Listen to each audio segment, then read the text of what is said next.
సంస్థలు కావాలని చెప్పేసి పదే పదే పదే పదే ఒక వ్యక్తి యొక్క వ్యక్తిగత స్వేచ్ఛకు భంగం కలిగించే విధంగా మహిళని చూడకుండా ఫోటోలు పెట్టి అన్యాయంగా అక్రమంగా ఏది పడుతుంది మాట్లాడారు వంశీ అంటాడు. వంశీ అటు దొరకలే మొన్న మామూలు గట్టిగానే అవుతున్నాను పని. ఇప్పటికూడా వాడు వదిలిపెట్టే ప్రసక్తే లేదు. వంశీ అంటోని మహా న్యూస్ ఎవడుండే అంటే వాడు కూడా చిన్న స్టింగర్ గా పని చేసుకుంటుండే, ఆంధ్రజ్యోతిలో పనిచేసిండు. అప్పుడు సేమ్ ఇట్లా ఎంఆర్పీఎస్ మాట్లాడితే వాళ్ళు దాడి చేస్తే ఆకేస్తే కూడా జైలు పోయిండు వాడు. మరి ఇలా మహా న్యూస్ అదే తట్టైనా కొడతాను మేము కూడా అనొచ్చా, మాడొచ్చా?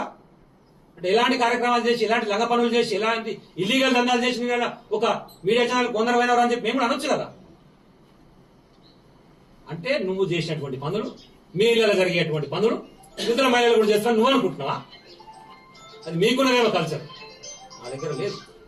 సో మహిళ యొక్క స్వేచ్ఛని భంగం కలిగించేటువంటి రైట్ ఓడించింది నీకు. ఈ రోజు వరకు ఫోన్ ట్యాపింగ్ కు సంబంధించి ఆ విచారణ చేసినటువంటి ఏ ఒక్క సంస్థనైనా సరే వీళ్ళు విచారించడానికి ఇది బయటకు వచ్చిందని చెప్పి చెప్పిర్రా? మరి నువ్వెట్లా చెప్తావు? పోనీ నువ్వు అనుకుంటున్నటువంటి వ్యక్తులైనా స్వతహాగా వాళ్ళు వచ్చి వాళ్ళ కంప్లైంట్ ఇచ్చిర్రా, నా ఫోన్ ట్యాప్ అయింది, దీనివల్ల నా వ్యక్తిగత స్వేచ్ఛకు భంగం కలిగింది, నన్ను వీళ్ళు బ్లాక్ మెయిల్ చేసి నాకు వీళ్ళు మాట్లాడని చెప్పిర్రా?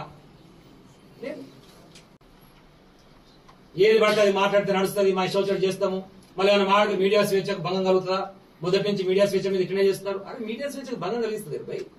వాస్తవాలు చెప్పు, నువ్వు వాస్తవాలు ఏమన్నా చెప్పు.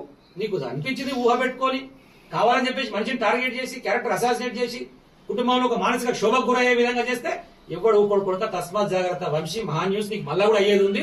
నేను వదిలిపెట్టే ప్రసక్తే లేదు. మీడియా ప్రముఖంగా నేను చెప్తా ఉన్నాను, ఎట్టి పరిస్థితి వదిలిపెట్టే ప్రశ్న లేదు ఏ రోజుకైనా సరే. మేము కూడా పింక్ బుక్ మెయింటైన్ చేస్తున్నాం, గతంలో చెప్పింది అబద్ధం కాదు.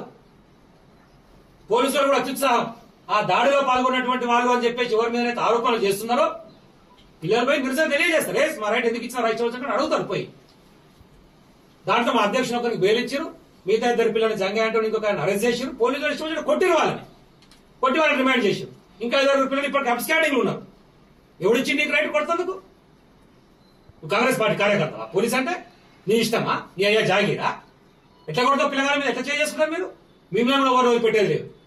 ఎవరెవరైతే దాంట్లో పాల్గొన్నారో అందరి పేర్లతో సహా రాసుకుంటున్నాం. మీ సంగతి కూడా తేలుస్తాం. కోర్టుల చట్టాల ద్వారానే మీ మీద కూడా రిట్టేసి మిమ్మల్ని అందరూ కూడా కోర్టుకు ఈడుస్తాం. ఎప్పుడు జరిగింది ఇట్లా పరిస్థితి? తెలంగాణ ఉద్యమాల్లో పాల్గొన్నటువంటి వారి మీద సేమ్ ఇదే దాడి జరిగింది పోలీసుల ద్వారా. మళ్ళా దాన్ని ఈరోజు మళ్ళా ప్రవేశపెడుతుంది.